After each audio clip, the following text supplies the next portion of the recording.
What's going on, Lions Guys listeners? Happy Thursday to everybody today. Wanted to take this time. Uh, Everyday Leadership has launched. We're excited about it and wanted to give you some inside information, kind of a background, a history, if you will, about where this has really come from my perspective.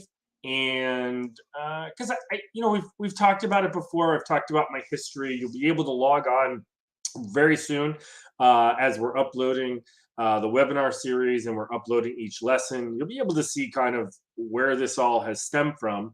But I really wanted to give you guys an inside information about where it's coming from and kind of, my insight of where I got this all from, because I think that's important. I think it's at least there for you guys to look at. And so this will be there inside of the lessons later on of kind of this secret where the inspiration came from, because we're always wondering about the why, right? We always think about the why we're doing something. Why is this here? And so I wanted to kind of share that with you guys today. You're going to see a lot about books. We're actually doing a new book series where we're going to talk about our favorites, and some of them are going to come out today. And I'm not going to dive necessarily into the books, but I'll tell you how they influenced me versus being able to kind of see the book and dive into it. And so we'll talk about that.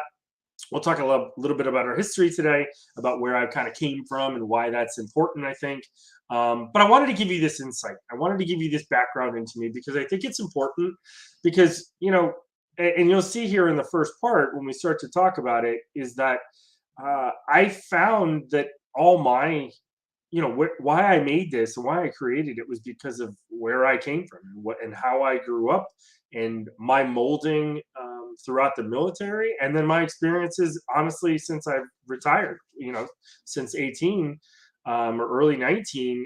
I want that to kind of come out for everybody, and so you to understand it, because as you guys know, I try to be as transparent as I can, and that was something that I wanted to be able to do for you guys. So let's try it. Let's get right into it. Like, where is this coming from for me? So listen, if you didn't know, born and raised Buffalo, New York, right? And I go into it a little bit, proud 716 area code member, everything about that. But here's a side that maybe you didn't know from it. My dad was a business teacher. My mom was a school teacher, and so, my dad a business high school teacher, and I learned those business leadership principles right away. Now, what does a junior in high school know about running a business? Nothing. But we were planning to run one, right? We were planning throughout our classes that I was taking, and we could major in high school. And so those leadership skills of leading a business had been in me for forever. And honestly, I had taken this hiatus, if you will, for 24 years of doing, of being in the military. But really, I looked back and I had to. It wasn't until my mom gave me a scrapbook and she saw, and she had kept things for me for years, and I saw these kind of, man, I didn't realize I had a leadership award. I didn't realize I had, it was so ingrained in it because we were learning it, and I fortunately, and man, it's a gift. I had my father as a teacher, actually. And so that was really, most people don't do that. And you'd think maybe I was looking up answers to the tests at home, but I didn't. I didn't even get a 100 in his class, by the way. I got a 93. So I didn't always turn it in perfectly, and he definitely treated me like a student instead of a son while we were in there.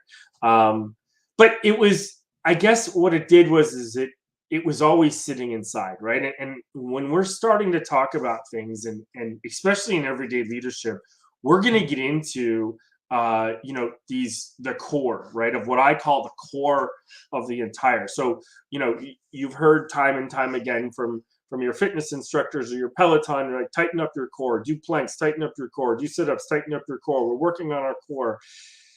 I really think that when you look at everyday leadership, that's the core of everything that you do, right? And so I have broken it up into those beliefs, abilities, and applications. And for me, everyday leadership starts with your beliefs. And so when I looked back at my life and I said, where were my beliefs? It was from what I had learned, way back then about leadership.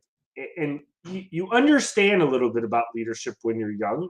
I can see how that does, right? You may be a captain on a team, and somebody tries to instill leadership with you, but I think as you get older, and what it took for me was joining the military, right? And there I really did learn about leadership, right? And you learned about it from every perspective. Like, yeah, at first you're mopping floors, and you learn, then you get to be in charge of people mopping floors, and you have responsibility, and then you finally get to do your job, and when you do your job, you're right, you're taking blood from people, and then you're like, hey, now I'm in charge of the people taking blood, and everything that it was for me, because I had started off in that medical field. And so I think when you look at your core beliefs and you look at where it stemmed from, one of the things for me, it came from how I grew up, right? Rural Buffalo, New York, hardworking, blue collar town. Parents were teachers, but we were middle class. You know, we weren't rich by any means. And my parents saved. They were boomer generation, so everything was coupons and overcooking food because they were worried about what they were worried about, or what their parents were worried about before that. And so that's where I got my core beliefs from. And then it started to mature, right? When I started to hit that military, it was mature, and I had mentors along the way. And I can remember one that I really wanted to call out. I worked on a labor and delivery ward, and yeah, I was helping to deliver babies and everything that was part of it. I was a corpsman. It was my first job. I could either do that, or I could go to oncology, where there were people dying, and for me, it was just an easy choice. And you got to do more IVs, and you got to do surgery plus clinical stuff, so it was kind of cool. But although we were in the Navy at the time, Bethesda, which is now the National Naval Medical, so Walter Reed National Naval Medical Center, you know, we had joint service people there, and my leading person, my mid-level manager, my leading petty officer, it was actually a sergeant in the Army. And we didn't I had been to a different command before, but Sergeant Martin was the first person that he took things, and I think the Army does take them more seriously than a little bit than the Navy does in some respects. But like, he read the fine details of a leave chit, in order to take some leave and some time off. And he said that needs to be back to an answer needs to be back to that person within 48 hours. And he took that really seriously. And I hadn't seen that before. It was just assumed, and sometimes you got him back, but you didn't know. And he really took that and said, "Hey, I'm gonna make sure that the details that are there are the details that we're giving people, right?" And that was a very different thing for me. And he was probably one of my first mentors. That was kind of your Navy. You don't think Army's going to influence you to that, right? There's a big football game every year, and a Black Knight and a Billy Goat go at it, but you just don't think that things are going to come from there. And what I found when I look now at my career, and when I look at what I've done afterwards, and even through the learning, and mostly through the learning, I found that these obscure leaders that I didn't see coming in my path have had some of the biggest influences for me.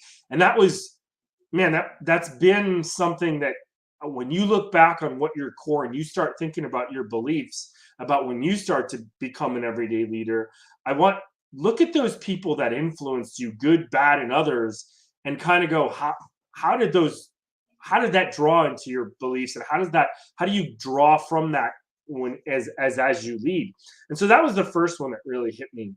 And I'll be honest with everybody, I took a long time at the junior ranks, it took a long time to get to the senior ranks. And when I did, I went pretty fast. But I had my turning moment, right? I joined in 1996, and I kind of waddled my way through. I got away with some stuff, and never bad things, but just you're still a kid, right? It's the college years for people who went to college. That's the same time, right? And so you end up wanting the same things, and you end up thinking about Fridays instead of thinking about the future, right? That's exactly how it was, the same way. And I finally got up to Whidbey Island, and for some reason something clicked, and I still can't tell you what it was. And I met a Master Chief named Tracy Sherrill, and so being in the medical field, I had a lot of women leaders, and I am still influenced by leaders. I married a very strong, independent woman. I have strong, independent daughters, and they're leaders in their own right. And I've obviously been attracted to that my entire life.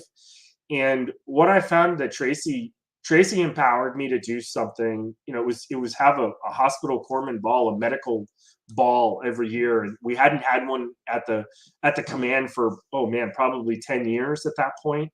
And she said run with it, and I was a mid-level E5, which to everybody, E5s are can be very junior. It's your first real taste of leadership, but you're still very junior in the thing. And she said run with it, and I did. And she didn't hold me back, right? She let the reins free, and she let me just go. And I created, with a lot of help, by the way, but we created something in that group that was special for the command for the first time.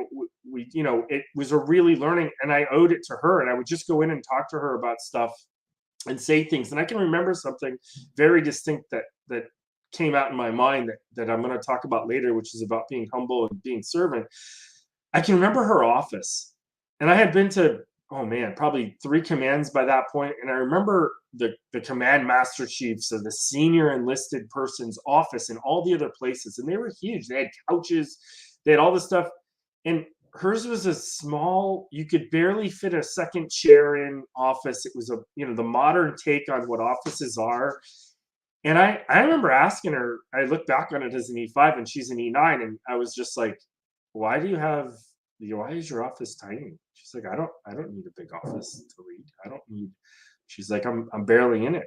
She's like, I'm out on the floors more than I am in my office. She's like, if I'm in my office, this isn't a good place to be. And man, that, I'll tell you what, you want to talk about an inspiration of someone who was there. And I met I met a MIG-Pon Terry Scott later. And I think to this day I've asked him, but I don't remember if he said he actually quoted this or not, but he said, when the soles of your feet wear out before the seat of your pants, you're doing leadership. And for us, it was called the deck plates, right? Of being on the grind.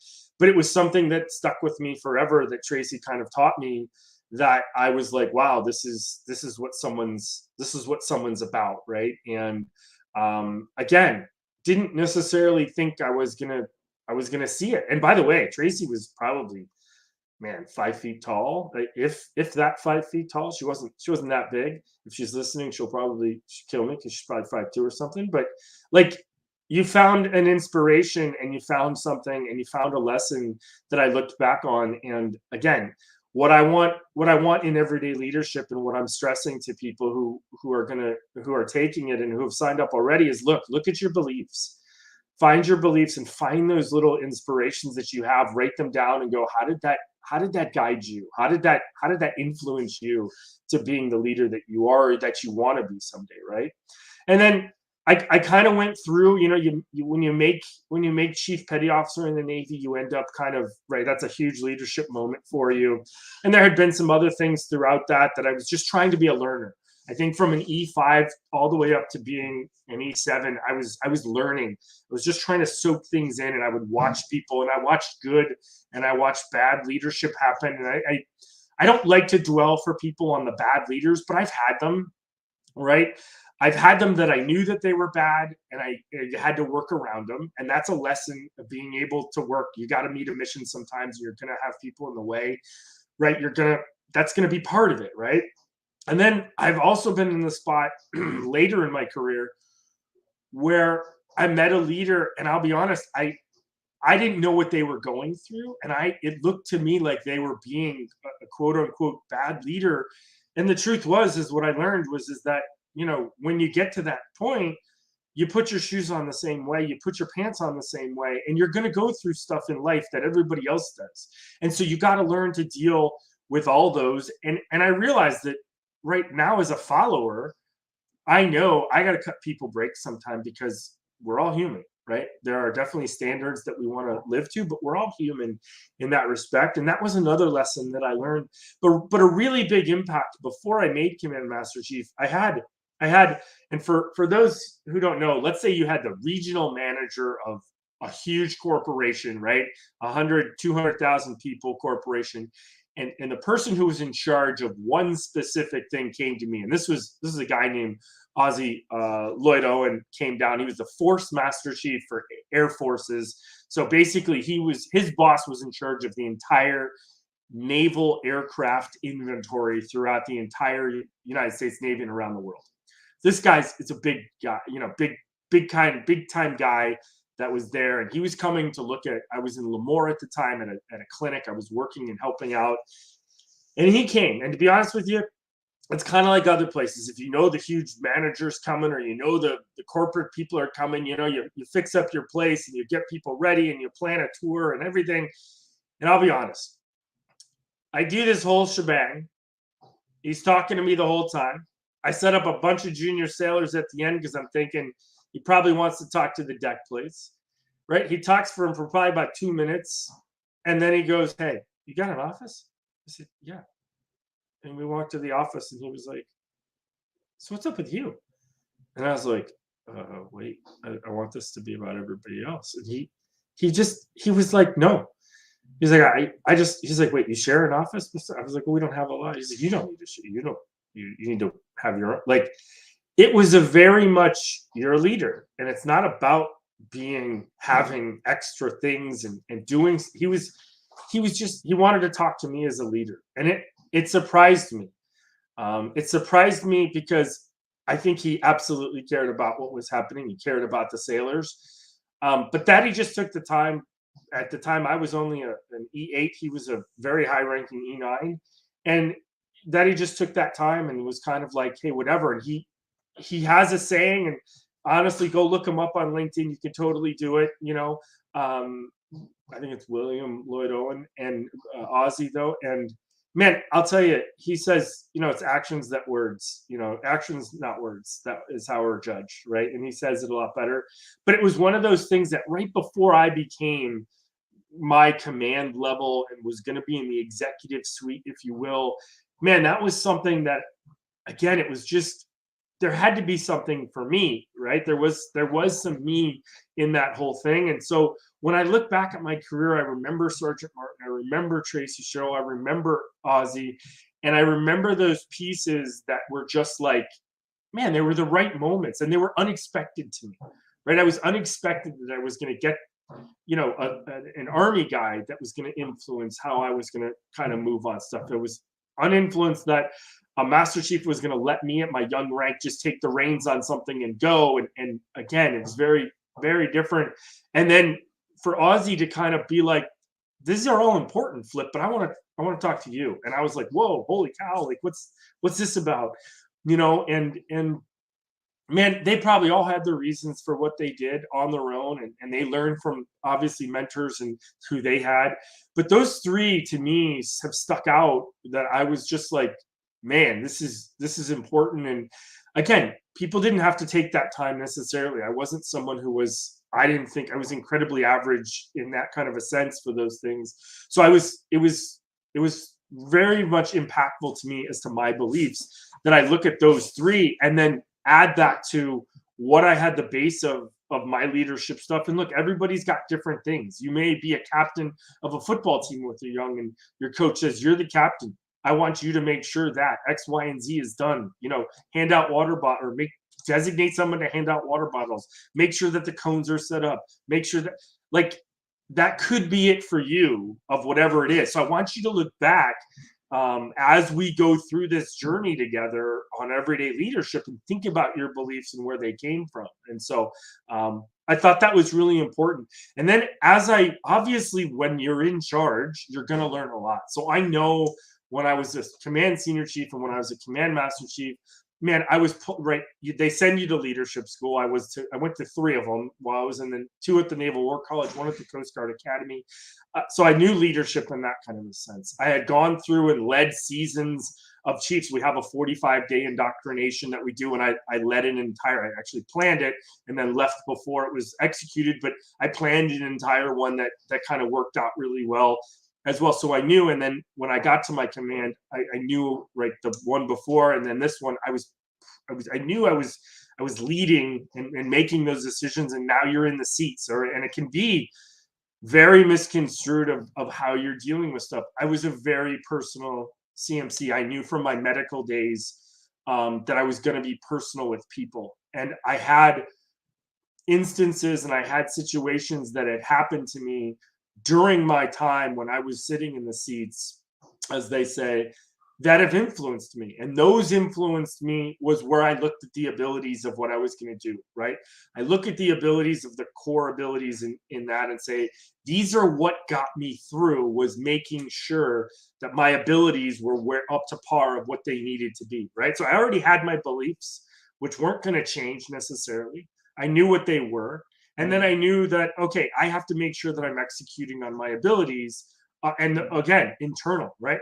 Right? Beliefs are internal that you feel, right? The abilities are those actions that you're going to kind of make sure you're working on. It's the muscles, if you will, right? If the beliefs are your heart, your abilities are your muscles of how you're going to do. And you had to make sure they were good. You worked on your tries, you worked on your buys, you never skipped leg day, right? Those are your abilities.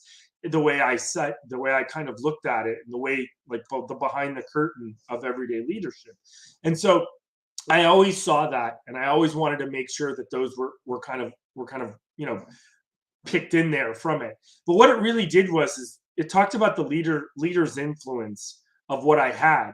And I read a book early in my career, and I don't know how I found it and why I got it. And it wasn't necessarily my career; it was my Master Chief when I was older. But it was Lincoln's Mentors, and everybody read Lincoln on leadership, right? And so that was one that was passed around, and everybody knew that was kind of one of the things that you read. And it's a great book, and it'll tell you Lincoln's thoughts. But what I was interested in was who taught Lincoln, right? And kind of why we're here today is for you guys to find out who taught me. Where did I pull my stuff from? And everybody's going to have a Tracy Sherrill. Everybody's going to have a Sean, Sergeant Martin. Everybody's going to have an Ozzy in their lives that have come to them and molded them in some way, shape, or form. But really, for me, when I started to make Master Chief and I knew that I was in this seat, I felt an obligation to keep learning and to keep exploring my leadership, because I knew there was things I didn't know, right? There was things that I was like, hey, this isn't what was expected, and how do I make sure that I know what's expected? And so we're going to do a whole series on our favorite books, if you will, of what it is, but the behind the curtain to every day, you need to understand where these came from. And for me, one of the first ones I read early, I had a senior chief that I was taking on when I first made E6, first class petty officer, and I knew I was going to be in charge. And I went to him and I asked him a question that he probably wasn't ready for. I asked him, how do you keep deploying with a family? Because I had just had a family at that time. I had my second daughter. We had just had our second daughter, or we're about to, either way. And I said, how do you do it? And he said something to me that I'll never forget it. He said, I want to show my daughter the best example of what a man should be. And that's part of that is me attaining the highest rank I can and showing that I lead people in that respect, right? And he handed me a book. He handed me Colin Powell Secrets, and I've changed to a new one, which is his. It worked for me in life and leadership, and that's Colin Powell's one. But he talks about his 13 principles that literally he made up on a whim, right? He made those up on a whim during an interview, and God rest his soul, he passed away, but he talks about his mistakes that he made. He talks about how he made a mistake in the decision to send people, about WMD, and man, that humbleness again. What I found was, I took a Maverick Leaders course in college, and we looked at people like Patton, we looked at Mattis, we looked at Powell, we looked at a lot of different ones that man, they did make mistakes, and they all admitted we're going to make them. Right? Everybody's going to make them. You try to do as much as you can not to make them, but they're going to be there. Right. And when you read the 13 principles from Powell, one stuck out in my mind that it's driven me. And that's been, and I'm going to paraphrase it, but if people stop coming to you with their problems, one of two things have happened. You've either one, they don't trust you, or two, they think you're incompetent and think they can't fix it. So either way, it's a failure of leadership. That one to me was so important. And it's the one out of my mind when I read it, it drives me insane about you don't want that, right? You don't want people not to be able to come to you, and you try to impress that on a 15-year-old daughter, right? When you're like, just come to me with your problems. Like, I don't want to come to you, dad, right? So, but you can see how the leadership has done that. And the other influences that I've had, I mean, I talk about it all the time. Mattis and Call Sign Chaos, he talks about things like skip echelon leadership that I've put into practice. He talks about, how you are you brilliant on your basics, which is a part of the staple that I drew directly from him for some of the foundations that you have in your applications. But these are the leaders that I've read from afar and said, man, look at this, right? How was that going to be? And again, so far I've hit you with these very military, government-driven leaders, right? Lincoln and his mentors, Mattis and Powell. But then not too long ago, I go and I read Bob Iger's book, Ride of a Lifetime. And you start to read it, and man, let me tell you, it connects you, right? It talks about the Marvel Universe. It talks about Star Wars. It talks about, Pixar. And those are staples of my life, from having children with Pixar to, man, Star Wars. I remember seeing the last one in the movie theater in the 80s. And I mean, and everybody knows I'm a sci-fi geek. And so, like, when you look at it in that perspective and you read the book and you read his leadership stuff, you may think to yourself, well, wait a minute, Flip, I'm not a military guy. I don't get, well, I'm going to tell you right now, his foundations of what he was leading on were no different than what anyone else's are, which is incredible, right? Because you're like, wait, that he's talking about making movies, not going to war. It's the same principles. It's the same principles about leading people. And what he did, and what they all did so far every day, was what was really an influence to me to saying, this isn't about the big decisions, right? You prepare for the big decisions. Everybody understands the big decisions in leadership. We prepare for those. But it wasn't that made these people great leaders. It was the every single day piece, that was driving them. And that was so important to me, because when I look back, I didn't make a lot of huge decisions. I didn't need to, but I was prepared for them. And I was, and there's times stuff hit me when it was difficult, and I had to go to other people and to, go to my mentors and say, what do I do? And that's, man, how humbling is that when you look at it and kind of go through it all. And so, but what I had even before, and again, I implored people all the time. So as much as I'll employ my civilian viewers to my military viewers, I'll say this, and you can take this with a grain on both sides. If you're in the civilian sector and you think that military books can't help you, I promise you, you're wrong. They can. And there is a direct correlation to leadership, because leadership crosses every boundaries. On the flip side, to all of my military leaders, I'm telling you right now, the Bob Iger book will help you. And another one I found, and again, I love Dogfish Head Beer, right? Just what I do. And Off-Centered Leadership with Sankel Joan was one of the first books. It's the fastest book I ever read. I actually wrote Sam probably the next day because I just had to get it out. And listen, imagine going up against Budweiser, Anheuser-Busch, InBev, as big as they are, and then saying, how do we stay alive, right?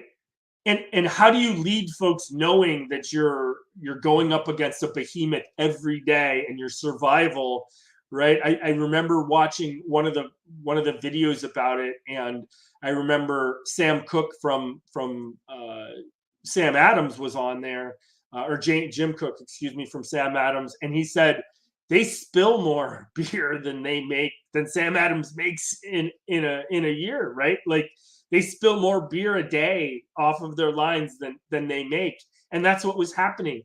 You want to talk about leadership and how do you motivate people and stay true to yourself, right? Like, stay quirky, this is you. Like, how do you do that? And this was one I read early because I was getting into the craft beer scene, and I was actually working for them as a storyteller down in the southeast.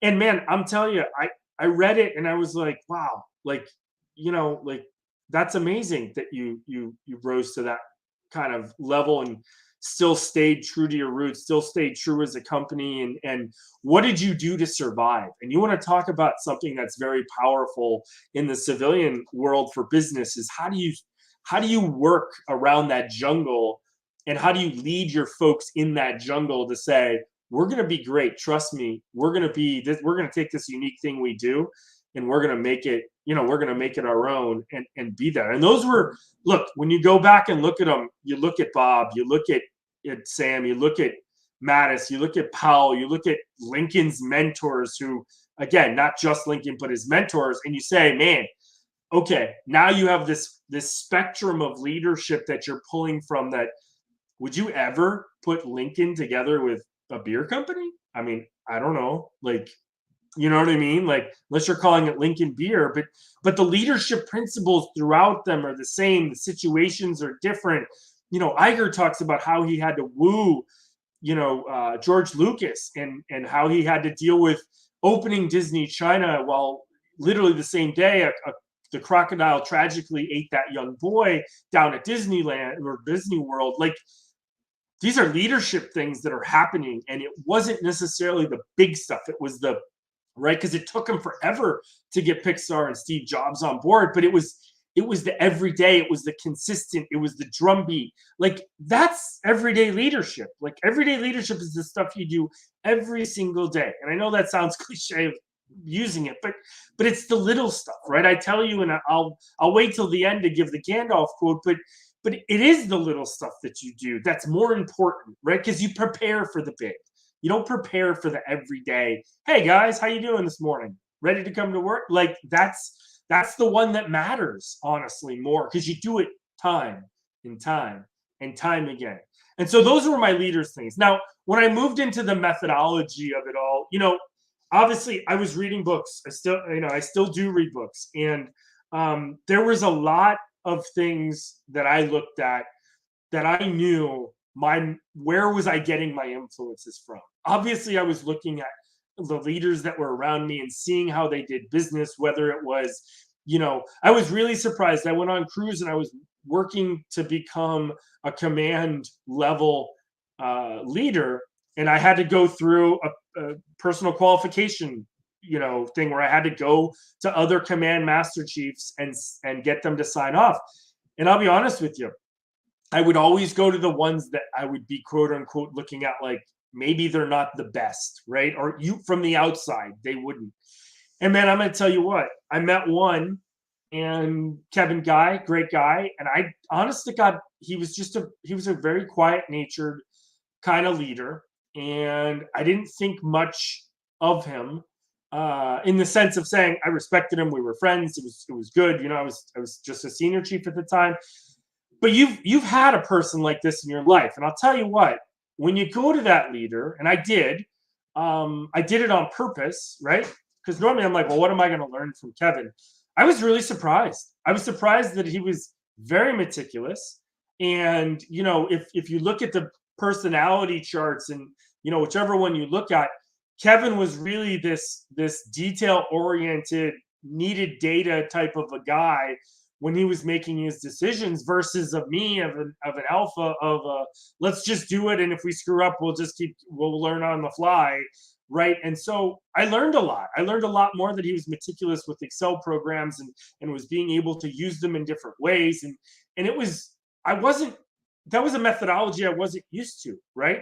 And I met another guy when I was at Rescue Swimmer School who, man, like keeping detailed records of things to the point. And I made a joke, man, I feel sorry for the person who was going to relieve him and take over, because it was going to be, if you weren't like that, it was going to be hard to keep up. And lo and behold, I took over for the guy, and man, that wasn't me. And I tried to keep that, and it was a learning experience for me of saying, how do I keep these all in order? And it was tough. It was a tough job, and the way he did it he did it amazing, right? And it was an amazing job how Andy did the stuff that he had done. And so, but for me, I've a newer one, right? The 4 disciplines of execution, understanding where your execution and how you need to make sure that it's done, and the responsibility for ownership that you need to do. That's a huge methodology influence for me now, and that's a newer one. It's a newer one that I've just adopted into stuff, right? I am a huge fan of the checklist manifesto. I think that the harder and more, the premise of it is simple. The harder something is to do, the more you need a checklist for to keep it simple, right? And you know me, I'm a huge simple guy. Keep it simple, right? It can be very technical, but you can keep it simple, in order to execute. And listen, what's the number one thing we all fail at, right? And I say fail, I don't use that word very often, but we fail at communication, excuse me. So communication part of it all is right. It's the basis for a lot of this, right? When we're talking about our applications and our core applications of what we're doing, right? These methodologies are what's really driving those core applications, right? You talk about another great one in leading up, right? How do you follow somebody when you know they're not the strongest leader, right? How do you know, right? And it can be tough at times. It's very tough for me because, look, I don't know everything about leadership. I know principles. I would argue that I know them more than some people, but do I apply them perfectly all the time? Absolutely not. Absolutely not. Because it's hard. You get caught in the moments of stuff. Things override other things that right? Maybe have to. And you're like, man, there's a sacrifice there someplace you need to kind of to build into it, right? And so how do you leading up? Like every single command master chief in the Navy has a commander, a lieutenant commander, a captain, an admiral that's above them. So you're always leading up in that sense, but then at the same time, you're leading down, right? And that could happen to you at a store, at a business where you may be the CEO, you may be the business owner, the small business owner, but guess what? Are you the boss? Well, not if the customer's always right. If you think about it that way and say, well, wait, I need to make sure that the customer is actually my boss in a sense, right? And so you look at it that way and you say, well, how do we lead our customers? Because there is customer influence like that when you look at how do we do that. And we get into that with our methodologies, and we get into that with our applications of everyday leadership of saying, hey, this is how it does reflect on the other side, because it's important for you to figure that out, right? One that's come about lately, and COVID has definitely driven it. I was very surprised when I went to command school, command master chief school we go to. They do a personality test on you.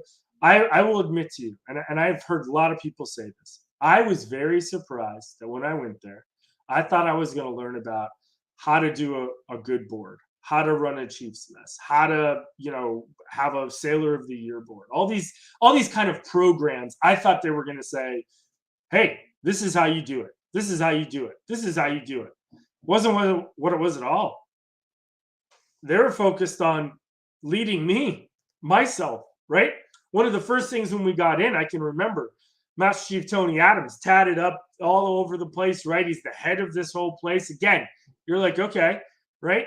And he asked us all to raise our hand and answer this question. He said, how many of you believe that you need to be there first thing in the morning and then the last one to leave? And like, of course, we're all brand new. We're like, absolutely, Master Chief. He goes, you're all wrong. And we were all taken back. He goes, do you think anybody wants to be in your shoes knowing you're going to work that hard? And listen, it was a metaphor. It wasn't necessarily about that. We knew we were going to work harder than anyone else. We knew that was part of the job that came with it, of being in the executive suite. Just like any CEO, CTO, CFO, name it all. It doesn't matter. It's all there, right? But think about this. If you think about it this way, he was saying, and what he meant really was, you got to take time off, right? And you got to do things because life is still happening. He used a great example. What happens if all weekend you're engaged with sailors because you just don't time off, and you got people that are in trouble or in need, and you're taking care of them, and you don't get time to cut your grass? And he said, what are you going to do? And of course, none of us wanted to say, well, I would just take off Tuesday to. He goes, absolutely. You tell your commanding officer, I'm taking off Tuesday because I didn't get any chance, right? And that's part of it, because you can't let the rest of your life crumble to be an effective leader, right? I use the watering can. I've seen the watering can. Maybe you've seen the watering can uh, image before, where there's a bunch of flowers. They're being sprinkled by a watering can, and in the back end of it is a hose that's filling that watering can up. In order to make those flowers grow, you have to be, and which is your people, you have to be able to have a watering can that's full, and you got to refill that watering can however you can. Leading yourself first is an amazing account of how people like Martin Luther King and Dwight Eisenhower, I mean, they took the time away. And when they took that time away, they were clearer thinkers. Some of the biggest things in history, that the decisions they made were ones that they were able to kind of go back on and say, I needed that time. I need that hour to myself. Right. And how do you do that in a virtual world? Right. Use your Outlook and you say, I have an admin day. Text me first before you make anything. I appreciate that. Right. Unless it's urgent. And you take that time to get your administrative stuff done. Like, that's important. Right. And so leading yourself, right, keeping yourself healthy, making sure, right, if everything else is crumbling around you, how many times have we heard, right? Oh man, he's the best business person in the world, but his family fell apart. Right. Because, and what's your worth? Right? What's your worth now? I know 1000% my family is my number one goal. Period. If no ifs or buts. Doing everyday leadership allows me to be able to give people what I've learned over the time and learn from my mistakes, right? Mattis will tell you all the time. He'll say, hey, why don't if you don't need to make the mistake, learn from somebody else's and then learn from it, right? Now, some of them we're going to make, some of them we're not going to kind of do all the way, but it's one of these, again, it's a methodology of thinking, I need to make sure that I'm good before I can do anything else for everybody else, right? And I've used that example over and over. And look, when you're a business person, sometimes it feels like the weight of the world is on your shoulders. And it's true. But at the end of the day, at the end of the day, it, you know, things can be pushed sometimes to the next. Not always. There's deadlines, absolutely. But when you're thinking about stuff like that, right? I've had very good leaders since I've had some very good leaders since I've been retired, that in the civilian sector, that I've learned, hey, sometimes it's better just to let it go over the weekend and think about it and rest on it, right? And then sometimes it's the other way, that they forget who they are and who they're talking to, and you're like, wait, I once was working directly at one time for the managing partner, and I think he very much forgot that I was brand new, right? And was treating me. I have no problem with someone treating me to that point, but remember where your standard is, right? Like, understand what the capacity is for someone, right? Powell talks about that in his 13s, right? The right leadership lesson to the right person at the right time, at the right rank, right? It's the same thing, right? In this case, was how much are you going to hand me, and how much is it going to be effective for me? So you can look at those. And then one of the other ones, again, since COVID changed the world for me, and it's part of the methodologies, is that the 8 paradoxes of great leadership, and talks about things like, whoa, it's going to happen when we pivot. What about change fatigue? What about all the extra stuff that I've put into the methodology of everyday leadership, right? And I think that's very influential when you look at it like that, because in the end, and kind of wrapping this up for our 45 minutes, you got to remember, we got to work on our core all the time, right? Dad bod or not, whatever, we got to work on our core. So our core beliefs of where we came from, who we really are, what we've learned and we've taken on, and believe in our hearts, right? Our core abilities, right? It's the working out, it's the muscles, it's the I'm doing leg day, bro. It's back and buys, chest and tries. Those are your abilities, the 9 abilities that I have, and where I've got those from, and what you need to be actively flexing, as you're doing it. And then the applications. It's the simple things to say, hey, these are the quick 5 that, out of a lot. And by the way, I had to hone it down, but it's the quick 5 that I've learned that these are really the most important, that sets you up for everything else. Because here's the thing, right? I got a couple extra points. One is, you're going to have a lot of black and white things happen, right? And I mean that in the sense of saying, like, look, you're going to have HR rules you have to play by, right? You're going to have position descriptions and responsibilities written out that for you and for everybody else that you can kind of hold people to if you need such. But the truth of the matter is, and any good leader will tell you this, it's not the black and white that you have to worry about. It's the gray. The gray is the one that you operate in, right? And the abilities and applications and your core beliefs are the things that are going to help you operate in the gray every single day. And that's what this is all about. Because at the end of the day, what you really want to make sure is that you are a servant leader, right? Everyday leadership is about servant leadership, right? It's about making people and empowering people and helping and leading the people that you have the privilege to be with, right? And making sure that you're serving them to help serve the mission, right? Because at some points you're always going to serve. Think about it. As a CEO, I'm serving my clients, I'm serving or my customers, I'm serving everybody who's works for me, right? And you got a lot of people to serve, right? And you have to be able to have a framework for yourself to be able to do that with. And look, again, leaders out there, you've learned already your own lessons. So come on board, understand now where mine came from, frame your zone in the same way, right? And now let's put them into your own beliefs, put them into the abilities that we talk about, and put them into applications to what you see. What you're going to find out is that it's going to be something that you can move, something that is fluid. It's a living entity for you as you grow in your leadership world. It could be a recage for you, right? You could just like, hey, I've been a lot, I've seen it out there, I just know how it works. Cool. Let's look at it from a different perspective, and I challenge you, because if you're not learning, right, you're plateauing, and that's not good for anybody, for that you lead, or it's not good for yourself at all. So listen, I wanted to thank you for using this and stopping by with me.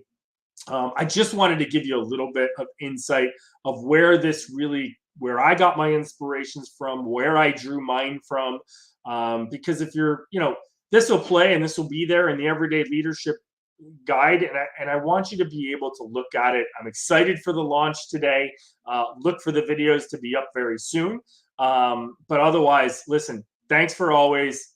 Have a great day today. And as always, flip out. Thanks for stopping by. Have a good one.